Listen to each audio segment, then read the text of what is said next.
नमस्कार मित्रांनो, ठरलं तर मग या मालिकेच्या आजच्या भागामध्ये मी तुम्हा सर्वांचे अगदी मनपूर्वक स्वागत करते. आजच्या भागामध्ये आपल्याला पाहायला मिळतं रविराज सर आणि अर्जुन इन्स्पेक्टर सावंत यांना भेटण्यासाठी पोलीस स्टेशनला आलेले असतात.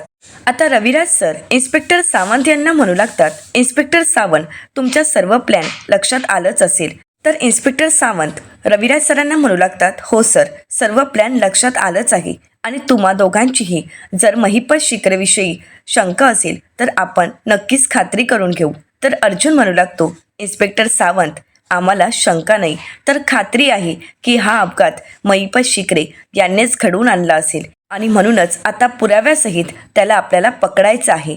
तर इन्स्पेक्टर सावंत म्हणू लागतात, काहीच हरकत नाही. रविराज सर म्हणतात, आम्हाला पोलीस डिपार्टमेंटची गरज लागणार आहे. इन्स्पेक्टर सावंत म्हणतात की तुमची जर खात्री असेल तर पोलीस डिपार्टमेंट तुम्हाला नक्कीच मदत करेल. असं म्हणत आता पोलीस डिपार्टमेंट अर्जुन आणि रविराज सरांच्या प्लॅनमध्ये सामील झालेलं असतं. तर दुसरीकडे पाहायला मिळतं साक्षी हॉलमध्ये येते आणि त्याचवेळी तिचा लक्ष सचिनच्या मोबाईलकडे जातो. साक्षी पाहते तर सचिन आजूबाजूला कुठेच नसतो. साक्षीच्या मनात आता शंका येते की आत्तापर्यंत नक्कीच सचिन आपल्यापासून काहीतरी लपवण्याचा प्रयत्न करत आहे, परंतु जर मी त्याचा मोबाईल चेक केला तर नक्कीच मला कळेल की हा मला फसवत तर नाही आहे ना. आणि याचीच खात्री करून घेण्यासाठी आता साक्षी सचिनचा मोबाईल हातात घेऊन पाहते तर त्यावर आता 7 मिस कॉल असतात आणि ते मिस कॉल असतात एडी या नावाने. आता ते पाहून साक्षी म्हणू लागते, एडी या नावाने 7 मिस कॉल, कोण असेल ही व्यक्ती? आणि म्हणूनच साक्षी आता सचिनच्या मोबाईलचं लॉक खोलून नक्की हा नंबर कोणाचा आहे ते पाहायचं ठरवते. साक्षी आता सचिनच्या मोबाईलचा लॉक खोलण्यासाठी वेगवेगळे पासवर्ड टाकत असते, परंतु साक्षीला सचिनच्या मोबाईलचा पासवर्ड माहीत नसतो आणि त्यामुळे साक्षीला सचिनचा मोबाईल ओपनही करता येत नाही. आणि साक्षी तरीसुद्धा प्रयत्न करत असते आणि त्याचवेळी त्या ठिकाणी सचिन येतो. हे सर्व दृश्य सचिन पाहत असतो. सचिन घाबरून गेलेला असतो. सचिन म्हणतो, काय करतेस सॅम? आता मात्र साक्षी दचकते आणि सचिनकडे पाहते आणि म्हणू लागते, मी काही नाही करत आहे. सचिन म्हणतो, सॅम, तू माझा मोबाईल चेक करतेस का? म्हणजे माझ्या मोबाईलमधील मेसेज, कॉल हे कोणाचे आले आहेत हे तुला चेक करायचं आहे का? तुझा माझ्यावर विश्वास नाही आहे का? साक्षी म्हणते, नाही सचिन, असं काहीच नाही आहे. अरे मी सहज इथून जात होते आणि त्याचवेळी तुझा मोबाईल व्हायब्रेट होत होता. म्हटलं तुला मोबाईल आणून द्यावा म्हणूनच मी हातात घेतला होता. मी क्रॉस चेक वगैरे काही करत नव्हते. मला तुझे मेसेज कॉल नाही पाहायचे होते. असं म्हणत आता ती सचिनला समजावण्याचा प्रयत्न करत असते. त्याचवेळी सचिनचा लक्ष त्याच्या मोबाईलकडे जातो आणि तो मोबाईल साक्षीच्या हातात असतो आणि त्या मोबाईलवर सायली वहिनी असा फोन आलेला असतो आणि सायलीचा वॉलपेपरही असतो. सचिन घाबरतो आणि साक्षीच्या नकळत तिच्या हातातील मोबाईल काढून घेतो आणि त्यानंतर म्हणू लागतो, सॅम, अगं रिलॅक्स, मला माहीत आहे ना तू माझ्यावर ऑज का ठेवशील? साक्षी म्हणते, करेक्ट आहे. सचिन म्हणतो, मग? आणि माझा विश्वास आहे तुझ्यावर, तू एवढी पॅनिक नको होऊस. बरं, मला एक महत्त्वाचा कॉल करायचा आहे, मी आलोच. असं म्हणत सचिन तिथून निघून जातो. परंतु सचिनच्या अशा वागण्यामुळे साक्षीच्या मनातील संशय काही दूर झालेला नसतो. तर दुसरीकडे सुभेदारांच्या घरी आता अस्मिता विमलताईंना आवाज देऊ लागते, परंतु विमलताईही अस्मिताला कुठेच दिसत नाही.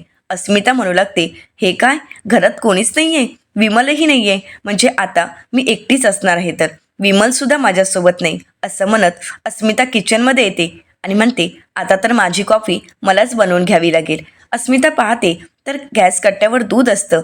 त्यानंतर ती आता कॉफी घ्यायला जाते तर त्या ठिकाणी एक छोटीशी चिठ्ठी लिहून ठेवलेली असते. अस्मिता म्हणते, हे काय आहे?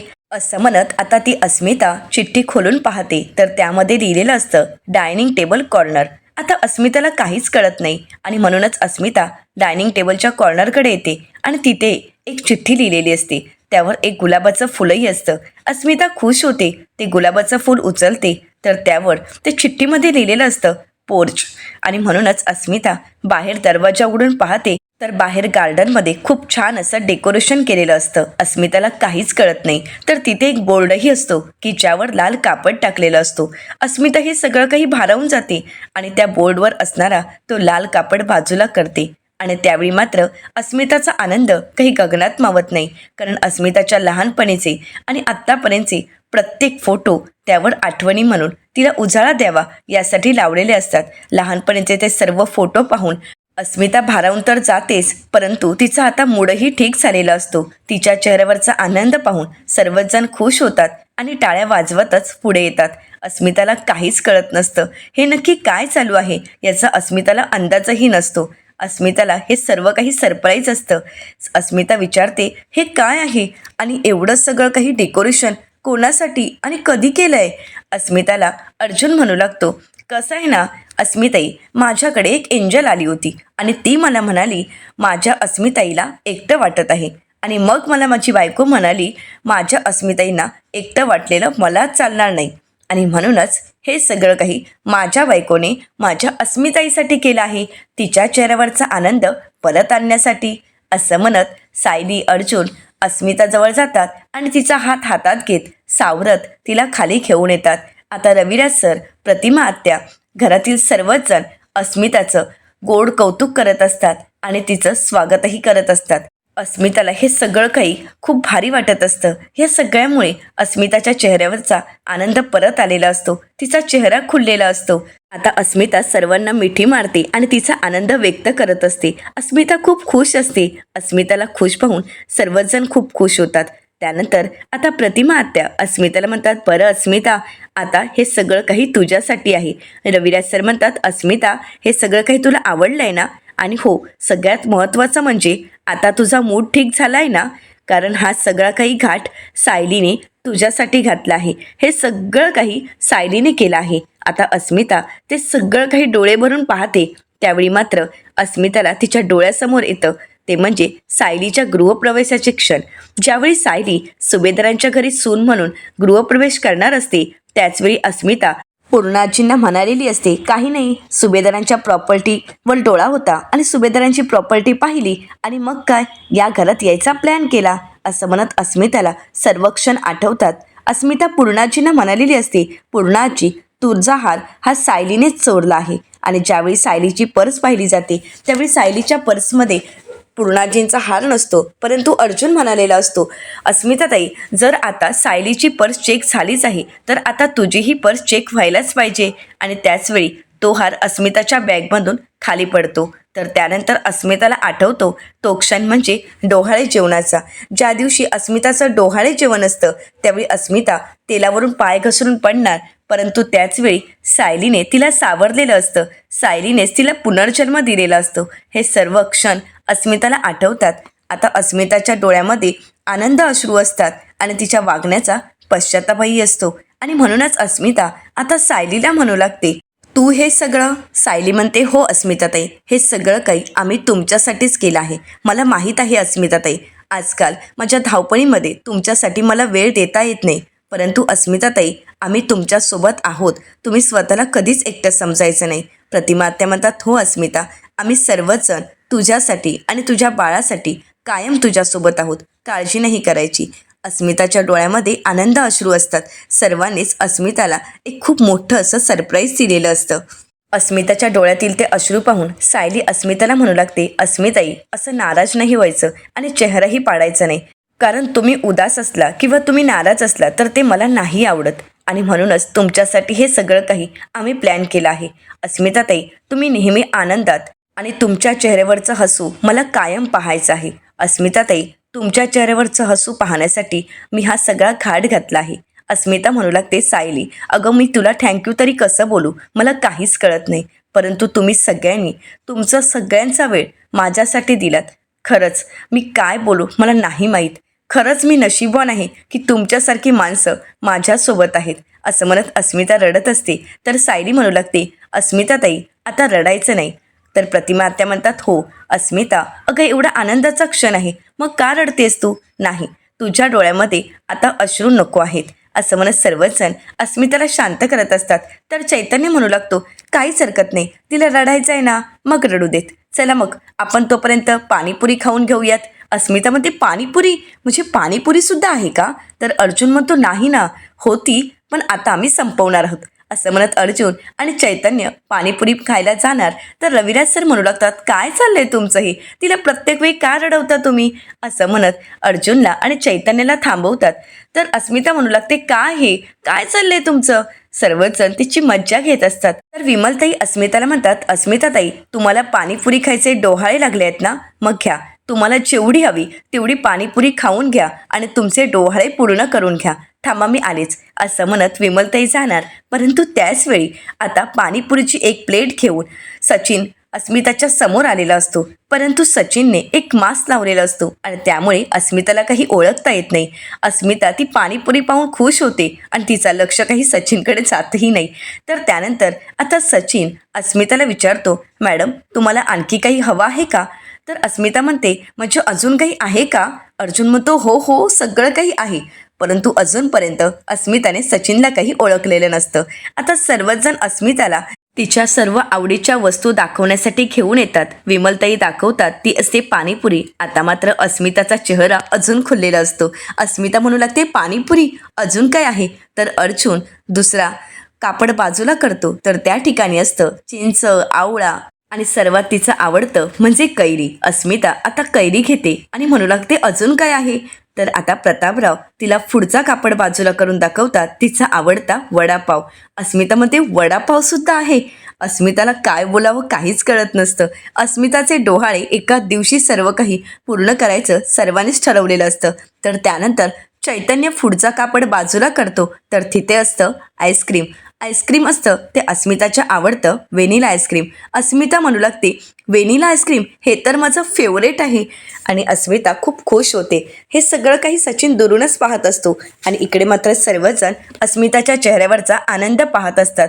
आता हे सगळं पाहून अस्मिता म्हणू लागते, खरंच आज मी खूप खुश आहे. आज तुम्ही सगळ्यात मोठं सरप्राईज मला दिलं आहे. सायली म्हणते, नाही अस्मिताताई, हे तुमच्यासाठी मोठं सरप्राईज नाही, यापेक्षाही मोठं सरप्राईज तुमच्या समोर आहे.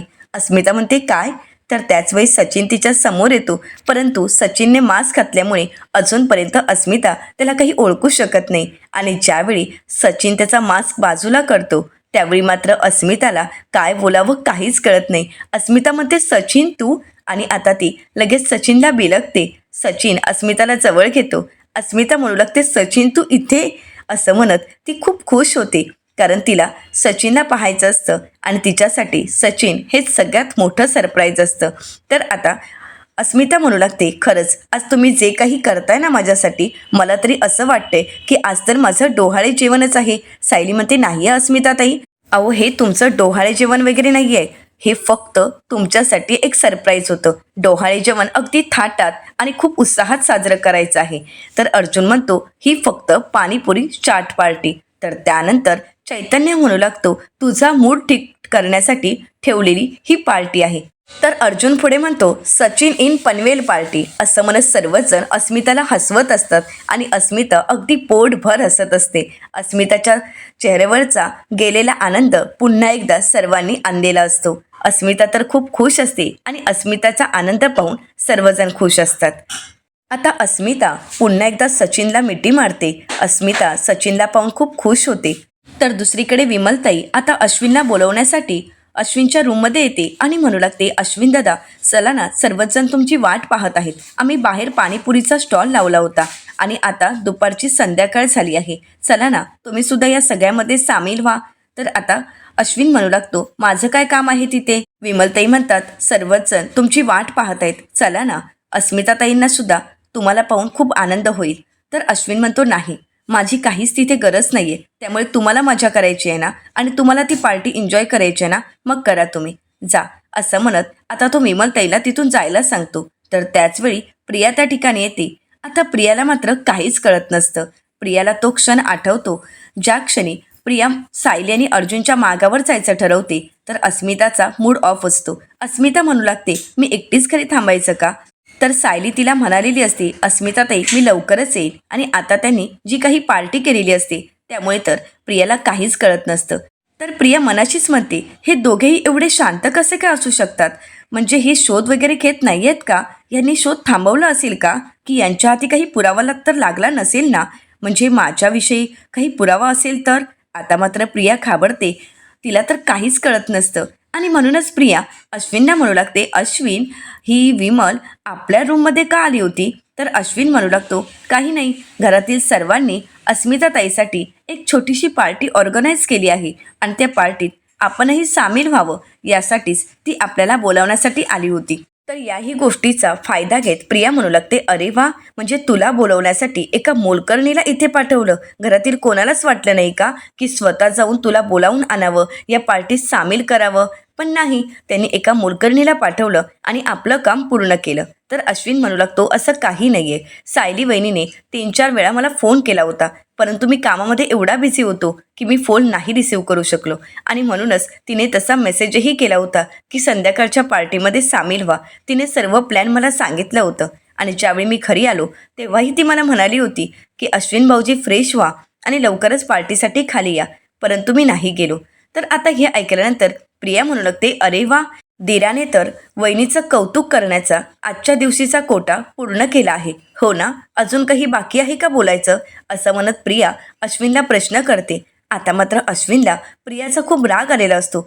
अश्विन आपलं काम बाजूला ठेवतो आणि प्रियाच्या समोर जाऊन उभा राहत अश्विन प्रियाला म्हणू लागतो, हे बघ, मी कोणाचीही बाजू वगैरे घेत नाहीये. जे काही घडलं आहे ते मी तुला सांगत आहे, आणि हो, तसंही मी पार्टीला गेलो नाही, हे बघ. तर प्रिया म्हणू लागते, मग जा ना, कोणी अडवलंय? मी तुला थांबवलं आहे का? तर आता मात्र अश्विन चिडतो आणि म्हणू लागतो, तन्वी तू काय बोलतेस? तुझं तुला तरी कळतंय का?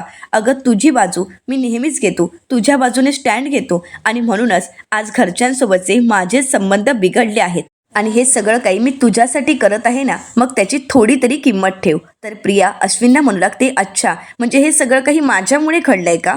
मी तुझ्या घरच्यांसोबत ते तुझे संबंध तोडले आहेत का? तर अश्विन म्हणू लागतो, मी असं काहीही म्हणालेलो नाहीये. उगाच कुठलाही विषय कुठेही घेऊन जाऊ नकोस. एक गोष्ट लक्षात ठेव, आज सगळ्यांनी जे काही केलंय ना ते माझ्या सख्या बहिणीसाठी केलं आहे, तिचा मूड ठीक करण्यासाठी, आणि मी मात्र इथे तुझ्यासाठी थांबलो आहे आणि तू माझ्याशीच भांडतेस. असं म्हणत आता अश्विन खूप चिडलेला असतो. तर पुढे अश्विन प्रियाला म्हणू लागतो, तुझ्याशी बोलण्यातच काही अर्थ नाही. असं म्हणत अश्विन आपली कामाची फाईल लॅपटॉप घेतो आणि तिथून निघून जातो. आता मात्र प्रिया पूर्णपणे एकटी पडलेली असते.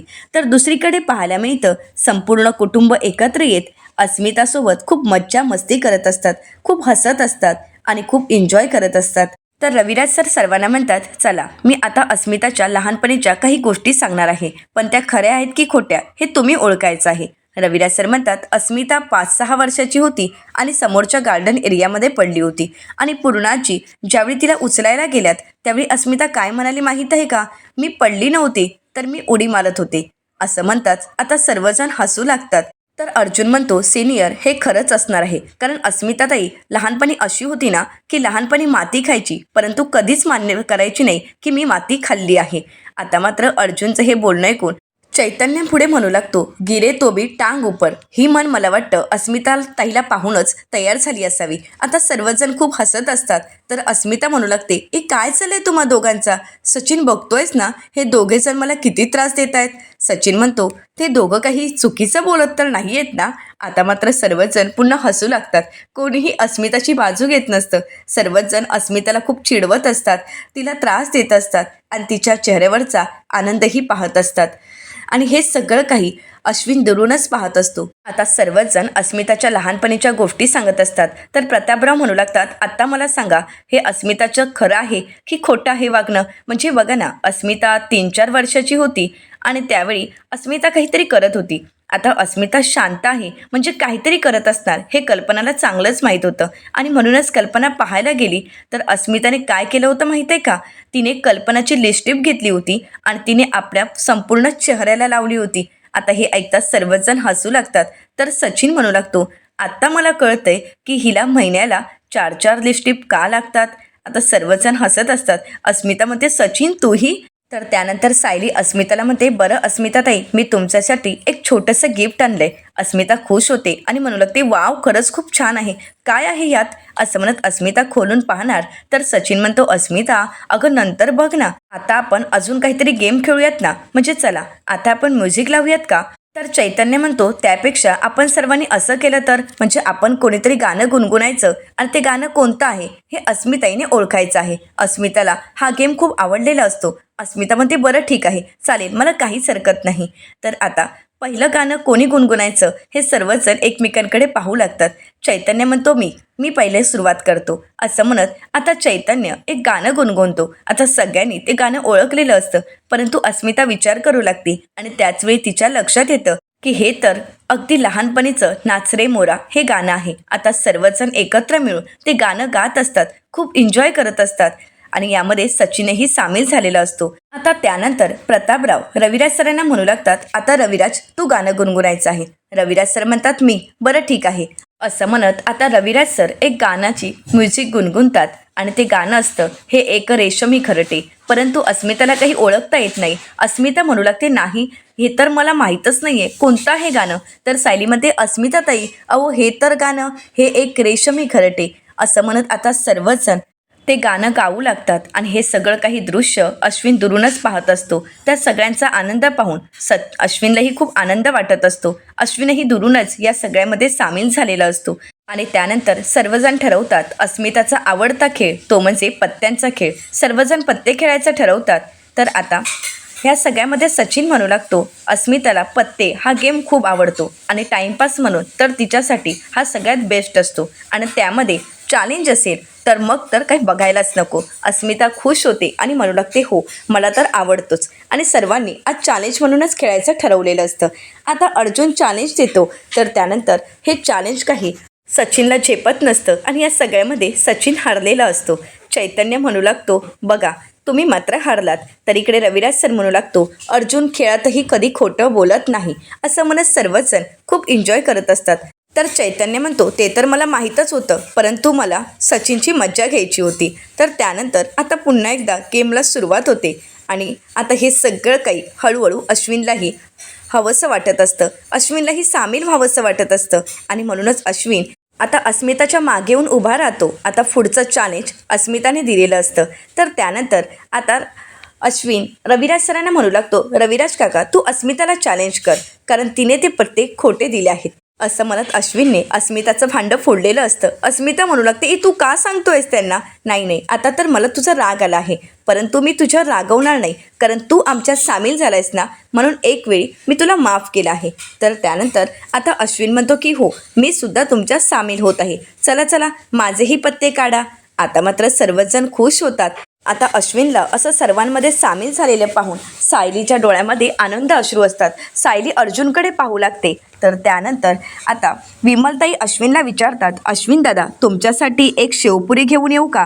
तर अश्विन म्हणतो विमल फक्त शेवपुरीच नाही तर रगडा पॅटीसही घेऊन ये. आता हे ऐकताच सर्वजण पुन्हा एकदा अश्विनकडे पाहू लागतात आणि अश्विनला असं आनंदात पाहून सर्वजण खूप खुश होतात. आता सायलीने अस्मिताच्या आनंदासाठी हा जो काही घाट घातलेला असतो यामुळे आता संपूर्ण कुटुंब एकत्र आलेलं असतं. तर येणाऱ्या पुढील भागामध्ये आपल्याला पाहायला मिळतं सायली रविराज सरांना म्हणू लागते रविराज काका महिपतच्या बुद्धीचा आणि त्याच्या मनाचा तोल घालवायचा असेल तर आपल्याला त्या दोन व्यक्तींचा समोर आणावंच लागेल. म्हणजे 22-23 वर्षापूर्वी जी घटना घडली होती त्यामध्ये दोन व्यक्तींचा थेट समावेश आहे आणि म्हणूनच या ठिकाणी प्रतिमा आत्यांना घेऊन जाणं खूप गरजेचं आहे. रविराज सर म्हणतात नाही ते शक्य नाही, काही झालं तरीसुद्धा मी प्रतिमाला त्या महिपतच्या आसपासही फिरकू देणार नाही किंवा त्या स्पॉटच्या आजूबाजूलाही मी प्रतिमाला घेऊन जाणार नाही. आता मात्र सायली अर्जुनला काय करावं काहीच कळत नाही. तर दुसरीकडे पाहायला मिळतं प्रतिमा आत्यांना रविराज सर म्हणू लागतात प्रतिमा अगं तुझी स्मृती येऊ नये असं मला वाटेल का. तर आता प्रतिमा आत्या म्हणू लागतात मग आता माझ्यासमोर दोनच पर्याय आहेत, एकतर कच खायचा, धीर खचून जायचं आणि या सगळ्यातून लांब निघून जायचं, किंवा दुसरा पर्याय आपला धीर एकवटायचा आणि माझ्या भूतकाळाला सामोरं जायचं. आता तुम्हीच सांगा की मी कोणता पर्याय निवडायचा आहे आणि या सगळ्यासाठी मला फक्त तुमची परवानगी हवी आहे. आता रविराज सर प्रतिमा आत्यांना यासाठी परवानगी देतील का आणि या सगळ्या भूतकाळाचा उलगडा होईल का हे आपल्याला लवकरच पाहायला मिळणार आहे. मित्रांनो अशाच मालिकांचे नवनवीन अपडेट पाहण्यासाठी चॅनलला नक्कीच सबस्क्राईब करा आणि हो आजचा हा व्हिडिओ आवडला असेल तर व्हिडिओला लाईक करायलाही विसरू नका. व्हिडिओ पाहिल्याबद्दल तुम्हा सर्वांचेच अगदी मनपूर्वक धन्यवाद.